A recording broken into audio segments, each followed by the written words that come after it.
In this episode of the podcast, we will be discussing Transformers: The Last Night. Spoiler alert, it's advised because we will be talking about in-depth stuff about the movie.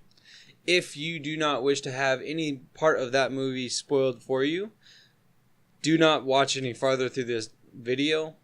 If you would like to see our point of view of the movie, keep watching, and we will discuss in depth what happens. Enjoy the show. Cody. Yeah, what's up? Want to hear a good joke? Yeah, sure. Knock, knock. Come in. I hate you.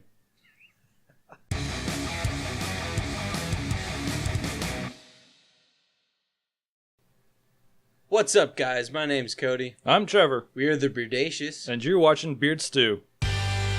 This week on the podcast, just like we had in the little intro, we are going to be talking about Transformers. Yep. We talked briefly about movies last week. Pretty much just talking mostly about upcoming movies, and this is one of the upcoming movies. And we decided, hey, let's actually watch one of these movies, and let's talk about it. So, tonight, we went to the movies, and we watched Transformers: The Last Night. Opening weekend. It is opening weekend, and we got the small theater. It was in the smallest theater. Okay, not the smallest it No. could be, but it was not a very big theater. No. And the theater that we go to is a fairly large theater. They usually, during a lot of the big premieres, they're in the huge. Oh, yeah. They're in the big ones. They're huge, like seating a ton of people. This was not. And for a fifth movie, right? Yeah. For the fifth movie, you would think there might be a little bit more people. AKA, there was not, because this is the Transformers series. Nobody cares anymore. Yeah, I think most people probably stopped caring after the second film. The stadium wasn't even full. No, it wasn't. It wasn't even half full. No. It was empty.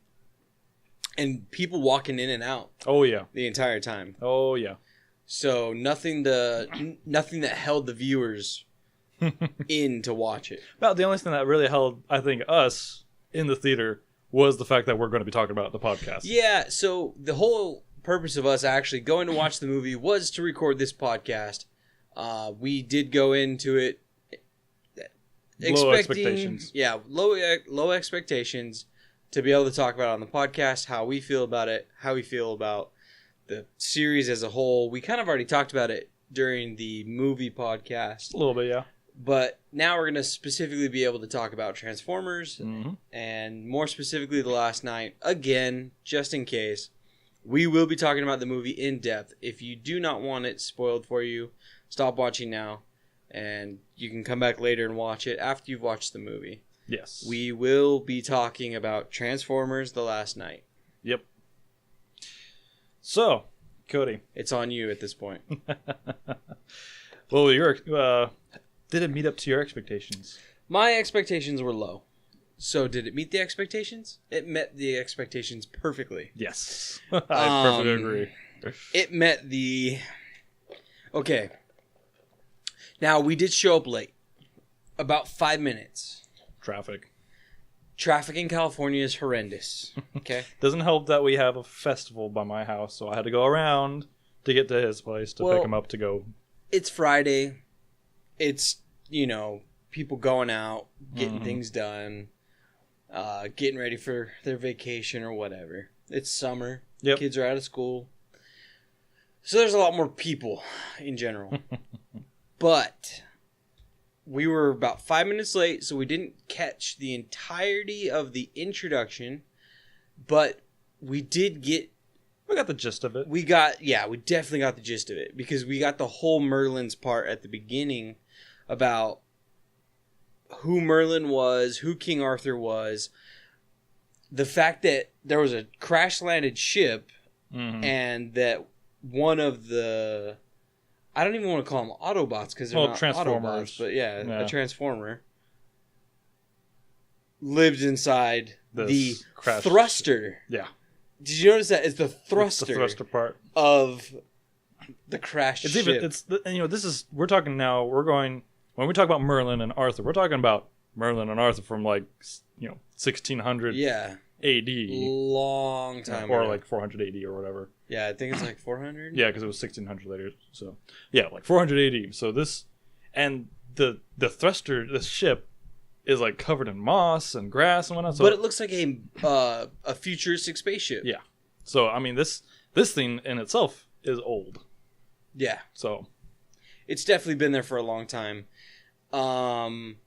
He's given the staff. I noticed that when the Transformer gave him the staff shrunk. yep. But when the staff went back from human hands to Transformers' hands, it didn't grow. It stayed the same. I mean, later I think it did towards the end of the film. Yeah, like Optimus Prime's holding it. I don't remember. They It was didn't full size. Well, that's the thing. They didn't. Number one thing about this film, half to maybe more of the film. Whoever wrote this, I don't even know who wrote it. Obviously, the direction is the same direction, but the writing, I don't know if the same person wrote it. I don't know, but whoever did. It was terrible writing. Yeah. Because the whole movie was this explosive, look over here. Oh, drop. And we're going to end now. Okay, now we're down here. Oh, and it's like just this constant movement, this constant scene changing, this constant story changing, this constant focus over here. Don't focus over there. Focus over here. Don't focus on that. Look up here. Down there. Up there. Over there. Over there. Look. And that. And that's throughout the whole movie. Yeah. You're sitting there trying to figure out, okay, what am I supposed to be paying attention to? Does this matter? Does that matter? There's a polo scene. Now, for our English viewers, it's your polo, not our polo. Not these polos, your game polo. Yeah. You know where you get on a horse and you whack the ball and... Whacking like, balls. There was intense music. There was the Transformers like... Dun, dun, dun, dun, dun, dun, dun, dun, dun, dun. Yeah. And they're playing a game of polo. Did that game of polo matter? That was my joke actually to Cody in the theater. I'm like, the fate of this world depends on this polo game. Like that's how it made it feel. But the polo game didn't matter. It was nothing irrelevant to the story. Irrelevant to the story in any particular way other than introducing one of the characters. But they way over dramatized it. Yeah. Way over dramatized it. And most of the film was like that. But kind of going back, taking that same idea of, like stuff just constantly moving. Even in the very beginning of the film, we sat down, not a minute later, like 2 minutes maybe into the film from us. I'm already sitting there like, man, this film sucks already. Not invested. The Merlin character, like... He's just a drunk. He's supposed to be a drunk, and it's like... And it's supposed to be funny that he's like, I'll just have one more sip. He's like sitting there chugging the thing, and it's like constantly flashing to him, and like, all the jokes in the movie were cliche. Yeah. They were expected. You anticipated it. Completely cliche and done 1,000 times. Yep. The whole like drinking, like, oh, I'm just one more sip. And yeah. And the funny drunk, but not really funny because the jokes weren't funny. Give me the staff. No. Please? Okay, fine. It was this... The fate of humanity as we know it. But I need you. Okay, fine. Sounds like a bad ex-girlfriend. Yeah. But, and after that, you flash back 1,600 years. You get into... You get into the post episode 4 or episode 4. Yeah, it's like you get kind of a brief overview. It's kind of what's going on with the world, like with this narration and whatnot. I guess I don't know exactly which character it is that's narrating it, but there's a little narrating part like, okay, this is what's going on. We have the TRF or whatever they are. Yeah. And then, they're the ones that are trying to hunt down all the Transformers. And then, the Transformers keep coming no matter what. And you get all this little background and whatnot. And then 4 kids show up. Yeah. They're like, hey, let's go see some robots. And there is a government shutdown area. That's just a fence. You're not allowed to go in there.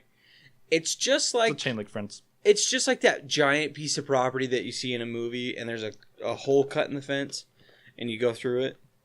as kids do, right? Except this fence with a hole in it says will be shot on site, government property, do not enter, all that stuff. And one of the kids is like, "Who will get shot?" And I'm like, "We're kids, we don't get shot." And it's like, I don't know, it kind of played on stereotypes because that was based out of Detroit. Yeah. And no, it's Chicago. Chicago. That's what it is. Chicago. Yep, it's Chicago. Yeah.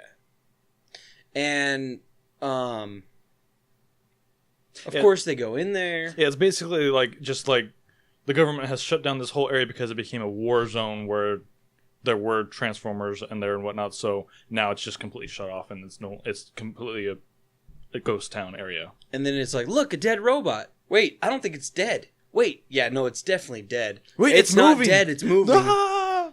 And then they run. They freak out. Some Centurion. What are they? Sentinels. Sentinels come out. Yeah. And start shooting. Alert the TRF or whatever they're called that there's movement. So we're about this is probably 10 minutes into the film already, and we don't even know what's going on. No, the storyline is non-existent at this point. Yeah. All we know is that Merlin was given a staff that was supposed to save the world. That's about all we know. Yep. And that as far as episode 4 goes, every Transformer is bad, apparently. Because basically going back to the 4th one, is when the government and whatnot has decided we don't want Transformers anymore. So it's not that the Transformers are bad. It's simply that the government is basically put out an extermination order for them. That's actually where Mark Wahlberg's character comes into play in the 4th one, because I don't think you saw that one. I don't even think I did. But basically kind of going into that, it's the 4th one is where it establishes that Transformers are illegal and they will be destroyed on sight, regardless of who it is. So Optimus Prime became pretty much a fugitive from, the law at that point. So Mark Wahlberg, that's why he's on the run in this film, because he helped them out. And he's still helping them out. But it's just we don't even see Mark Wahlberg until about 20 to 25 minutes into the film. Yeah, okay, and then this little girl pops up and saves the 4 kids. She lives in that abandoned city. Don't know how she's been there this whole time. That I'm going to guess is a couple years between episode 5 and episode 4. That she's been able to hide from these things. There's a robot helping her. Robot gets killed. And a weepy scene comes where she starts to cry about the robot that just died. It's her best friend and her family. Yeah. Okay. We don't even know the kids' names. None of the kids' names. We don't know any names. We don't know anybody's name except for Merlin. We don't know any background story to any of these kids. We don't have any physical... We don't have any kind of emotional connection with them because we haven't bonded anyway. We don't like the kids. They just show up on screen and say, hey, let's go over there and cause trouble. Yeah, we don't know anything about these kids. And this girl just randomly comes out, here, come on, follow me. And they're running around and then they get cover and it's and... The dorky white kid is all falling for her, but it's I don't know. She's pushing off odd and whatnot, and then they try to escape, and then her robot buddy gets killed, and then it's finally it slows down for a second because this whole time so far everything's going, and then no, he was my friend, and she's crying and whatnot. Because Mark Wahlberg shows up and he goes, "Look, guys, you need to get out of here. I only have one plan." And then does something and then they all run and then her robot dies and there's this emotional tearjerker that the director, the writer, they're trying to kind of pull on your heart a little bit. But it's hard to pull on your heart when you haven't invested your heart because you don't give a crap about who these characters are. Yeah, well, it's not even necessarily that they don't give a crap, it's just you don't even know them anyway. It's okay, great. You don't know anything about them, so you're not invested in it. Yeah. And it's this is only, 20 minutes into the film. So it's okay, we haven't connected with this. It's not like this is a previous character being brought in that's oh my gosh, that's a tearjerker. It's okay, great. Yep. Another Transformer dead. And this is what I love about this part too. So Mark Wahlberg's character's they're even the kids actually, because she's trying to tell the other kids, get out. It's like, why don't you come with us? This is where I live. I belong here. This is me being here. And they're like, but you're just a kid, And then Mark Wahlberg comes by and saves them all and tears, pulls her away from her dying buddy and whatnot, and then sends them on the way and is like, get out of here. Okay. And she's just like, okay, I'll leave. I have no family to go to, but okay, I'll leave. You ever seen the Jackie Chan meme where it's like, yeah, that's me. Yeah. So, and then you kind of cut through some crap, honestly. You cut through some of the girl and the polo, and it makes no sense, because up to this point you have no idea what you're watching. Yeah.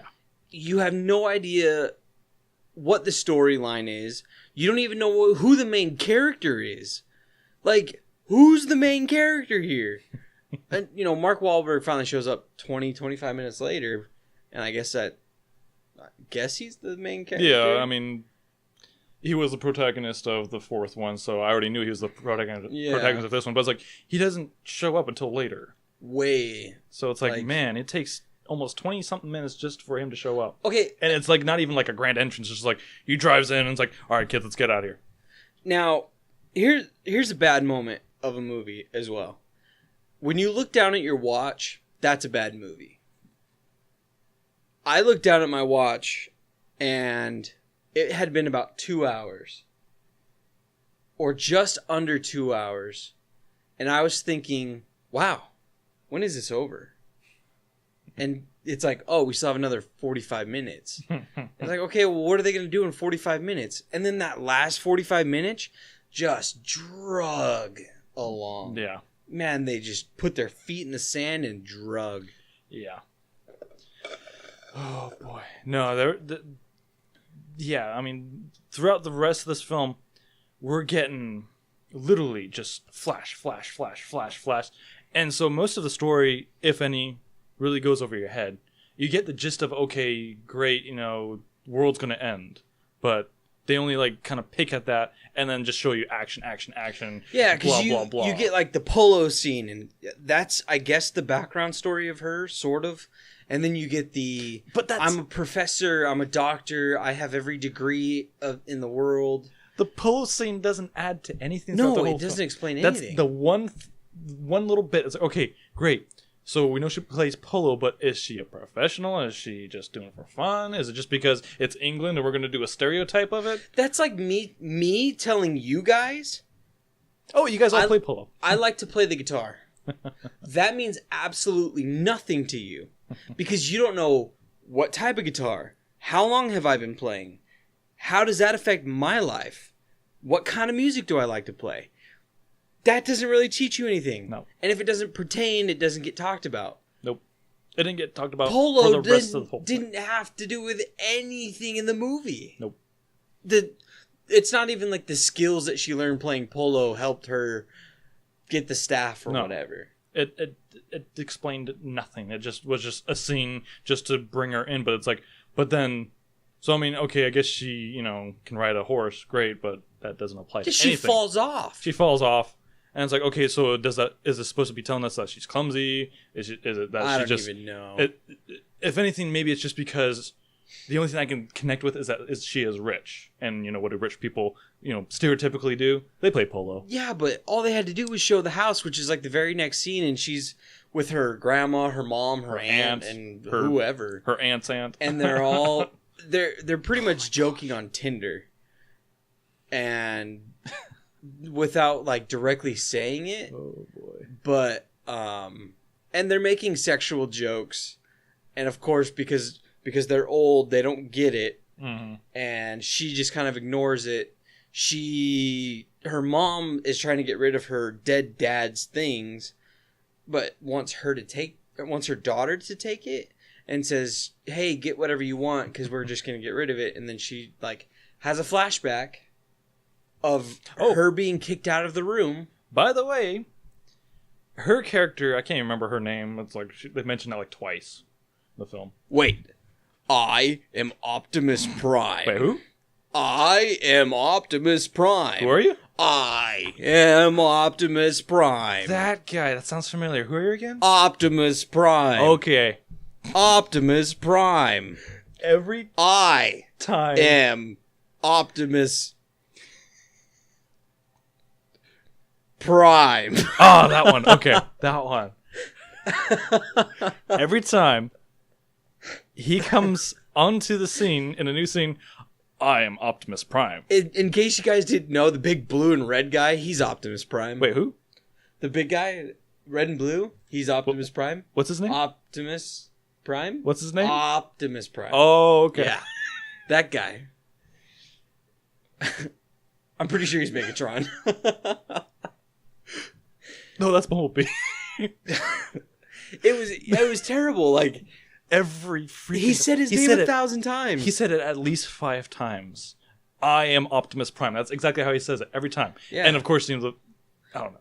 And of course, the end, he has to say, I am Optimus Prime.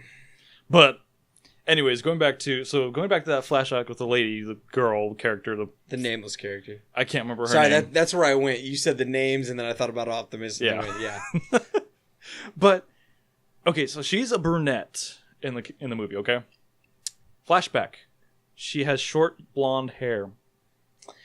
I mean, granted, you could dye your hair, but she had brown eyebrows too. Yeah, but I mean, my hair's a total mess. I was born a towhead blonde, and I wouldn't say I'm a brunette. You're a dirty blonde. You're a dirty blonde. But she was like brown, like you know, like the Beardacious symbol. She was brown like that. Yeah. No. She had like white blonde hair. That symbol right there. So the girl, nameless, Optimus Prime, blonde. So with her, the movie is basically establishing that she has a terrible relationship with her father, and that she hates his guts. We don't know why. We don't know what happened because they don't explain it. No story. We just know that her apparently whenever she goes into her dad's study, he tells her, "Get out of here." Yep. So. And we know that she's a book nerd because there's a scene basically after the pole scene where she goes to work and of course knocks over all the bikes. Classic. Yeah. And she's teaching her class in this museum. That was another cliche. Little thing that it was cliche and didn't matter. It didn't matter. She's driving up to the school. She's a professor. She screeches the tires, hits the bikes in a bike rack, tries to pick up the last one and it falls and she just kind of like runs away. And so we basically... It was so unnecessary. We established that she's smart. She also doesn't believe in magic and all the events in the past and whatnot. So it's like, we've established that she's totally against this whole chivalric, yeah, whatever. Well, she's teaching her students, and she's kind of going through like the King Arthur and the Merlin and the dragons and magic, and how she's just kind of saying, "Oh, it's just a story. It's just a story. Yeah, who cares? It's all fake anyway." Yeah, that chivalry's dead and never existed, and there's no honor, kind of thing. Mm-hmm. And yeah, so of course she's the one that's talking crap about it. Obviously, it's kind of foreshadowing. She's gonna learn it later, and she does, and she even calls it out herself. Mm-hmm. But we basically established that her dad has a study, so she's also a book nerd because of that. So she should go in there all the time, read his books, and then get kicked out. We don't know why. We don't know for what. We don't know anything. We just know that so we've established that they have a terrible relationship. Later in the film, the other professor dude that's like he's like I don't know what to call him exactly, but he's basically like the person that knows all the stuff about the Arthur and how he's the oldest living direct descendant of Merlin. No, she is. So is he. I don't remember. He makes that remark. Yeah, he makes the remark that he's the oldest living. She's the youngest. Okay, yeah. Again, that was the film. I didn't even catch that. But maybe I'm wrong. I don't know. But as far as what I understood is that he's just basically he knows the whole story of everything, and he's been studying it his whole life, and he has great resources to information because he knows exactly who Mark Wahlberg's character and her character is. And he knows about their lives. He knows everything about them, so he somehow has a great database. We don't know how. But anyways, and he has a lot of genealogy and stuff like that, so he knows their histories.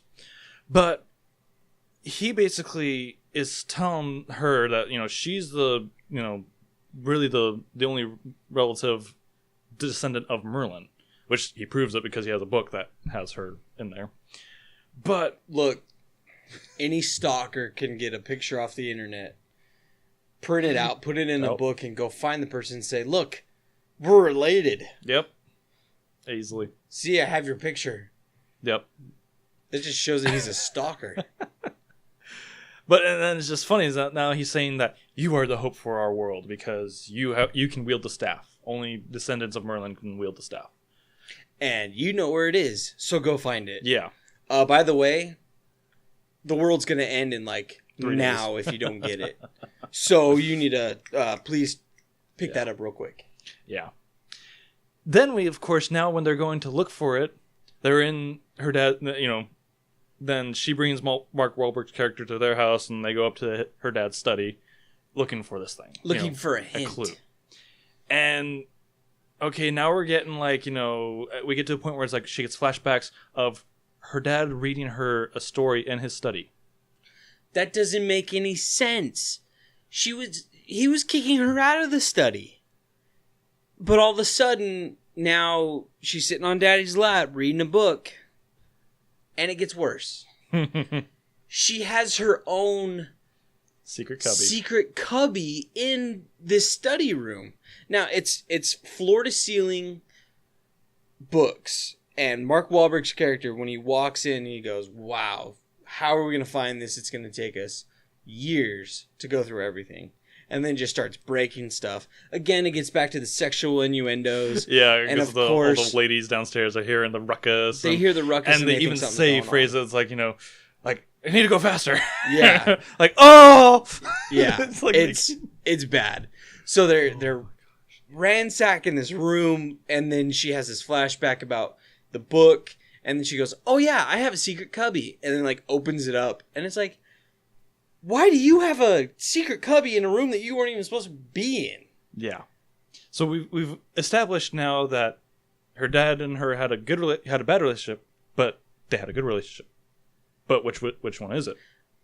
Yeah, it makes no sense. And then she starts flipping through the book, and it's a pull-up book. So you open it and pull the little tab, and the dragons kind of come up, and then she pulls one out, and it has a note. I didn't read the note except for Navy or something. Yeah, it was something. I can't remember exactly what. Something about go to a naval yard. Yeah, which there was a submarine that they went to. So. Yep. So they go running to the submarine. Of course, it's a monument, and they just jump over the thing, and they go, hey, you didn't pay. And he goes, oh, don't worry, I got it. Oh, by the way, we're commandeering this ship. It's ours. So magically it's hers now because apparently she inherited it. Old guy says, I can't go. My expedition stops here. So they go diving. Oh, by the way, because at this point, just to give context, they're looking for the staff. And only she knows where it is, of course. Which, okay. These are all hints to where it actually is. Where is Optimus Prime at this point? Space. He's in space. And what's happening? Well, by that point, he's back on... He's on Cybertron. On Cybertron. Which we can go a whole section on that, too, probably towards the end, because that'll... But, most of the movie, Optimus Prime is up in space because he's, this... I can't remember the freaking... He's been drifting off in space for a long time. Yeah. So he's drifting off somewhere, What's his name again? Who? Optimus Prime? Okay. Optimus Prime is out there, out in space, floating along, drifting, finally lands on Cybertron. And gets captured by this other Transformer lady. I didn't Queen of Cybertron. I couldn't remember her name anyway, and then she's basically, I guess, kind of, I don't know if she's brainwashing him or taking over. I don't know. She's doing something that he's basically convinced that she's his creator and whatnot, and so she brainwashes him basically. For anybody who is a diehard Transformers fan who's been looking for a Unicron film, well, this is it. Yeah, they're probably clenching right now at this entire podcast because they're probably hating how wrong we are. But whatever. But anyways, so Unicron, I guess, is Earth. I don't know anything about Transformers for the actual backstories because I know there's a show. Yeah, because she's like, But this is Cybertron, and there's a secret about Earth. Earth's Earth is actually, Unicron. yeah, unicorn. And and he goes, oh, yeah, we must kill Earth. And We must kill Earth to revive she Cybertron. goes, oh, BT dubs, here's a wall. There's a hole in the wall. It perfectly fits a staff. That staff is on Earth. I need that staff so that I can recreate the Earth, their Cybertron, their world. Because obviously their world is decaying. Yeah. I mean, it's been destroyed for thousands of years, I guess, because, I mean, this all is gone down forever ago. Yeah. But anyways. Flashback to the submarine. They find a ship. Underneath the water. And they're also being chased by the TRF people. The ATF. ATF. I don't know what they are. The FBI, the CIA is following them. And they get into a I don't even know how chamber? I don't know how this maneuver even works in the movie. So they're, Oh, yeah. they're in the sub, and there's a couple subs chasing after them, and they have their robot butler dude, Clockman, I think his name, yeah, Clockman, and they somehow managed to pull this maneuver. If you've ever seen an Air Force dogfight, and if our plane is in front, they will do everything to get behind the plane that's behind them and shoot them down. Mm-hmm. And that's ultimately what these submarines did underwater. Only the angles of the movie, because the angles of the movie also just never seem to make sense whenever they flash from flash. It's like, weird angle, up close angle, Because weird angle. Think about it this way. Okay, here's the ship that the protagonist is on, and then the almost antagonist is, behind him. And then all of a sudden, They make this like complete angle 180. change, And then, angle change, boom. and then Mark Wahlberg's submarine is T-boning the other submarine, and then takes them out. Like, what happened?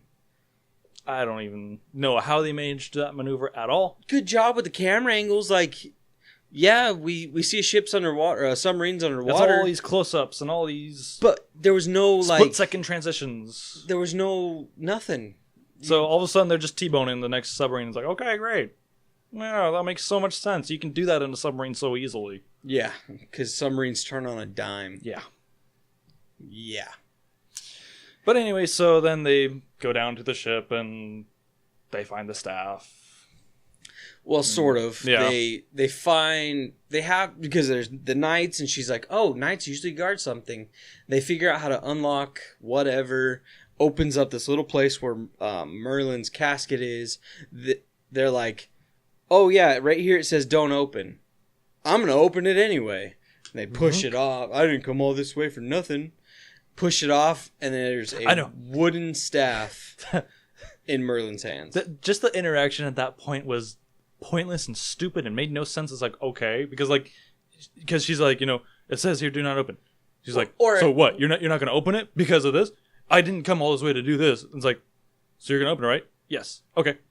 It's more like what? It's more like, oh, look, a coffin. Wait, it says something on the side. Let me see. Oh, don't open. Looks like we're screwed. Wait, we're screwed? I didn't come all this way for nothing. And then like, well, no, duh, I'm going to open it. It was... The writing and the language was just off. It was totally off. And then they open it, and there's a wooden staff. Mark Wahlberg gets pissed. He goes, I could have just carved a piece of oak. He grabs it and throws it around. But obviously, he's not the one who can actually find the staff. She has to be the one to find it. And obviously, the staff is cloaked. And then she has it, and then everybody... That Optimus Prime, out of nowhere. Out of nowhere. Wait, who? Optimus Prime. Who? Optimus Prime. The robot. Who was he? Megatron. Bumblebee. Okay. Optimus Prime shows up and says, "I need that staff." And Mark Wahlberg... No. He says, "I am Optimus Prime." He goes, "I am Optimus Prime." Well, I guess at this point he's Nemesis Prime. Yeah. Well, he doesn't say that yet, though. No, he doesn't. No, I'm just... He doesn't say it until later. But it makes no sense. I'm just getting a case about it. But he shows up and says, "I need the staff." Mark Wahlberg goes, "Okay. Just give it back to him." He just said, they just had the conversation. I did not come all this way for nothing. Optimus Prime shows up and says, "I need the staff." And he goes, "Okay." And he can clearly see that it's not Optimus Prime. It's not him as himself. Yeah. It's him hypnotized by cyber chick dude thingy. Yeah. Cyber octopus. She's got tentacles. Kinky. Oh boy. So, and then a whole fight. Also, the almost antagonist that was chasing him, they split off into tinier little pods. Yeah. And I call them James Cameron pods because that's how James Cameron got down to the Titanic. Yeah. And all of a sudden, Mark Wahlberg and these guys who were trying to attack him, they're all on the same team now. They're all buddies. Yep, they're all buddies. And they're all attacking the robots that are attacking them. Because the staff has been opened, and so the guard knight wakes up, tries to kill whoever has it, and it's this whole fight. And then staff ends up back in the hands of the queen octopus lady squid and Cthulhu Kraken. It might have been Medusa, who knows. Well, I mean, she did kind of seduce him and turned him to stone with her sight. It wasn't Sedusa. I know. And then I don't know, it's this kind of long scene of like, the knights are of the world. They're the defenders of the world. And Optimus Prime is supposed to be the defender of Cybertron. Mm-hmm. And then they become brothers. Optimus Prime says, "I'm sorry. I won't do it again." Well, after fighting Bumblebee, and whatnot. And oh, yeah. By the way, Bumblebee was on the submarine the whole time. He was just holding onto the back wing. Yeah. Like, "Oh, yeah, I'm just going to chill here." Yeah. He does nothing to help fight. Which I guess he couldn't if he's got... He couldn't get into the... giant guns. Yeah. Well, I'm saying, he could have still shot the submarine or something. I love this how... Okay. Let's go into this, because Bumblebee was with them for a little bit when they're trying to find the chamber. And Mark Wahlberg's character, they find this small area. It's like, "Bumblebee, you're going to have to find another way around because this is too small." And so he's like, "Okay, fine." So Bumblebee goes off, and so they go. How does not only their characters, the other guys chasing them, find them, but then all of a sudden Optimus Prime gets into that chamber? How did Optimus Prime get in there before Bumblebee did? Who knows? I don't know, but none of it makes sense. Because you go to the point of like, we have to get, the girl has to get back to the staff. She's the only way to stop the world. They try to, the staff goes back in the hole. Octopus lady puts out her arms, and the world starts to rebuild itself after it's kind of come into the world. Yeah, because what happens is the remains of Cybertron end up on, at Earth, and now it's basically sucking the life out of Earth pretty much, and making the core cooler and taking all the heat energy, rebuilding Cybertron. Which, getting to this point, okay, did you? Well, and then it's just like, well, we have to destroy the staff because we can't get to it. So there's a giant piece of land floating by vines. If we break the vines, it will fall and then destroy it. Psych. They do that and it doesn't work. It doesn't work. It's because she has to have the staff. The staff has to be pulled out of the hole first. But anyways, going into Cybertron. So the remains of Cybertron. Okay, we see a glimpse of Cybertron in the first movie. And of course, obviously these are giant robots. Huge. They're giants. Varying sizes, but most of them are giants.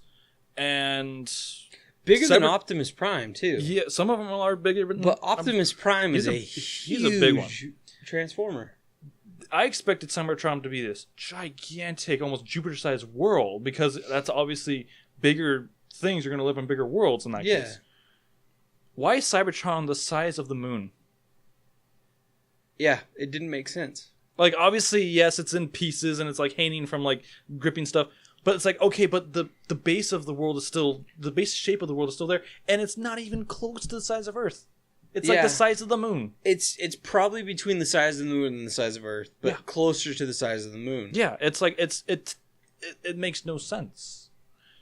So but giant robots live on it. Yeah, it's like, how did you all live here, especially after like thousands of you coming down, especially after you even had this huge worldwide war that destroyed your planet? Yeah. You know, clearly this planet is not the right. Obviously not hard to destroy, but you know, it's a small little planet. I guess one bullet could go right through the whole thing. I don't know. That didn't make sense to me at all. So that was kind of like, okay, huge loophole there. Yeah. So she gets the staff, and then they kill Octopus Lady. Well, the whole thing gets destroyed. They don't kill her. They just kind of knock her off, and she disappears. Yeah. But yeah, I don't know. And we haven't even delved into it. We're obviously already reaching time. But we haven't even gotten the surface of everything. We've scraped the surface about what happened. So much because, you know, there's too much going on, and we can't go over it all. So, I don't know. I think we mostly stuck to the main points, except for the odd rabbit trails. The whole Butler thing was on and off funny. The junkyard scene. The junkyard scene was just like Mark Wahlberg hires a guy to just babysit the Transformers in a junkyard, and the junkyard is a cover so that they have something to transform into. Mm-hmm. And that was kind of a dumb scene. That's part of the chasing where the ATF, CIA, FBI, MOUSE guys, you know, come in and try to swoop in on them. And then the little girl shows up, and Mark Wahlberg is like, "Get out." We could take like several sections of this, make several podcasts if we wanted to, because we could rant about this all day. I think there's one more thing though, because we've gotten to the end. Of course, they get the staff, destroy the building of Cybertron. Cybertron falls to Earth. Now there's a huge mess to clean up. While the credits are rolling, there's a scene. The 2-minute credits. There's no. Yeah, the 2-minute credits. We'll talk about that in a second. There's no button piece at the end of the credits. There's a piece that happens like 2 seconds after the movie ends. It starts the credits, and then while the credits are still rolling, you have this piece put in. And it's of the horns that are coming out of the earth. And obviously that is Unicorn. And some Asian lady who's not really an Asian lady. She's a robot. Well, that's what I think the Octopusy lady. I don't know. Yeah, that's what I think. That's what I think it is, but they don't make that clear. They obviously tell that towards the end. That's because the face kind of flickers and her voice, because I mean, obviously, according to Transformers 2, you know, Transformers can turn into humans too. Yeah. Well, that's like the Decepticons on the motorcycle. Well, but they create like a digital image. They don't so much transform into that though. Yeah. So, but it was like, hey, stop doing that. He doesn't like that. Who doesn't like that?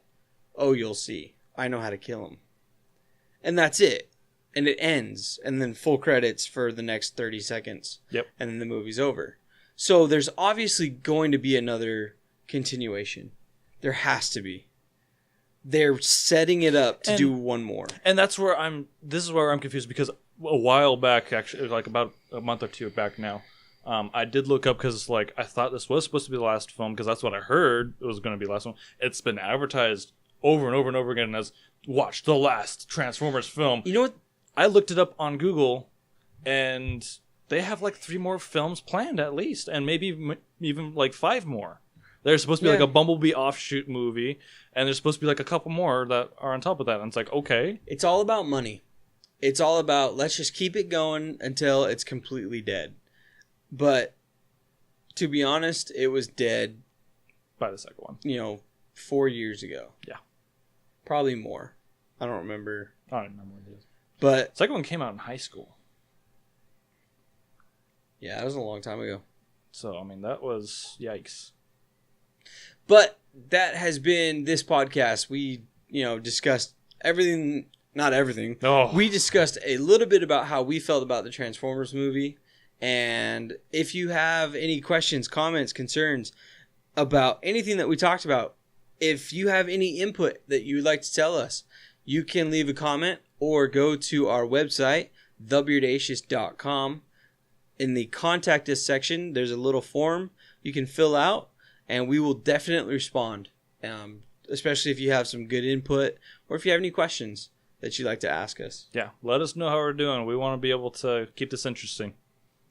If you're looking for beard products to help grow your beard, maybe look something more like this or that, we have beard products at the store on the same website. We do a podcast every single week, and that gets put up on YouTube. Beardacious Studios on YouTube. And check back every single week, and we'll have a new podcast. And remember, I am Optimus Prime. Wait, who are you? I am Optimus Prime. No, I am Optimus Prime. Oh, I'm Bumblebee. Okay. Take care, guys. Beard on.